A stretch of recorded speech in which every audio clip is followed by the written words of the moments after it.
Do you have any interest? And I know we're trying to limit our options here.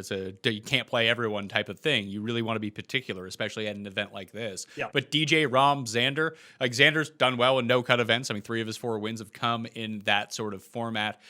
He's won a WGC as well, and obviously Dustin has like the history of winning WGCs, and then you have Rom in the exact same spot. Like, do you have a preference between those guys? Because I just don't see myself paying up that much. Like, even getting the $300 discount from Thomas up to Xander, I think is huge.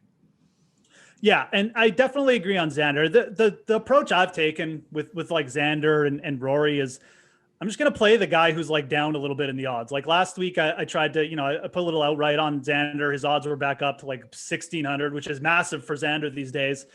And, his DK price was down a little bit. It was okay from a DK perspective, but now his odds are back up. Like he's a little bit smaller than Rory in the odds, and he's bigger on DraftKings. I'd rather just pay down. Both these guys seem to be kind of just treading water, looking for that breakthrough. And I'll take a shot with Rory here at slightly, lesser salary. And look, you're on Thomas. That's fine. I think Thomas is the same kind of deal. I mean, if Thomas is ever going to be lesser or bigger in the odds and lesser on DraftKings than Xander, I'll probably just play Thomas. This week it's going to be Rory for me. But as far as Xander goes, I don't really want to get off him, but I don't really want to pay 10-8 for him when Rom is there at 11-1, or even just getting up to DJ. I mean, I'll just play those guys. I think DJ is the anchor you probably want to use for cash games and such. And even just going all in on him, at this course is a fine idea too. But Xander's kind of in that dead zone for me. And I'm kind of going Rory over Thomas. Instead of using Thomas and Schauffele, I'm basically going up to Rom or DJ, or I'd start down with McIlroy. So that's kind of where I'm leaning. Xander, it's going to be kind of a no Xander week for me, although I fully understand. I mean, the guy's got a fantastic short game these days. If he gets the wedges going, it could be a big week, but I'm probably going to be out on him. Well, I mean, the finishes have been amazing. His 15th at the Genesis was his first non-top 5 of 2021. It's sick, right? But there's so much value in him it's funny because 3 of his 4 wins have come at no-cut events, but his real value has been in these cut events because he's just safe. He makes the cut every time.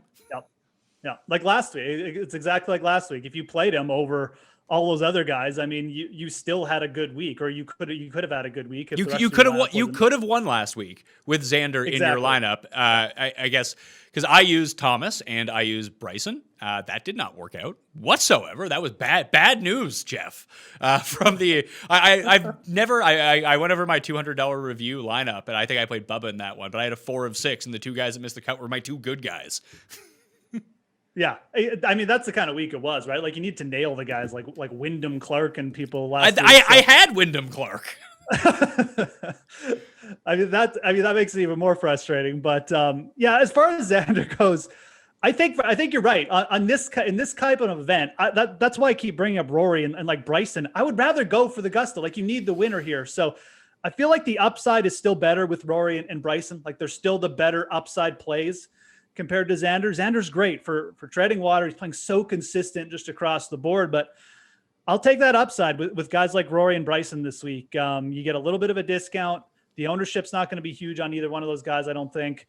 And, realistically, I just think there's a better chance those guys come in and blow the doors off versus Xander probably just giving you like another good finish, but a good finish in a WGC event for DFS, it's not going to do it. You need the winner this week among these guys. And I think Rory, Bryson have a better shot at that.